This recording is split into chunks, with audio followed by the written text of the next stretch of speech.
हज़रत कलंदर लाल शहबाज जो 769 उर्स मुबारक मुलतवी थियण बावजूद वॾी अंग में अक़ीदतमंद सेवण पहुतल आहिनि। मज़ार जो मुख गेट तोड़े ज़बरदस्ती अंदर दाख़िल थियण जो 300 अणॼातल माण्हुनि ख़िलाफ़ केस दाख़िल कयो वियो आहे।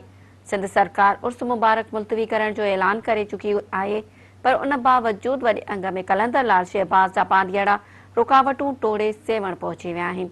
पांधियड़ा कलंदरी धमालुनि ते रक़्स करे अक़ीदत जो इज़हार करे रहिया आहिनि। हर तरफ़ तमादब मस्त कलंदर जूं सदाऊं बुलंद कयूं पियूं वञनि। औकाफ़ खाते जी इंतज़ामिया कलंदर लाल शहबाज जे ॿिन्ही गेटनि ते औकाफ़ी ख़ानगी मुलाज़िम मुक़रर करे छॾिया आहिनि, जेके अक़ीदतमंदनि खां नज़रानो वसूल करे रहिया आहिनि।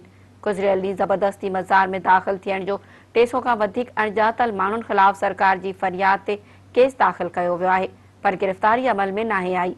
पुलिस जो चवणु आहे त CCTV कैमराउनि जे ज़रिए शरपसंद माण्हुनि जी सुञाणप खां पोइ गिरफ़्तारी अमल में ईंदी।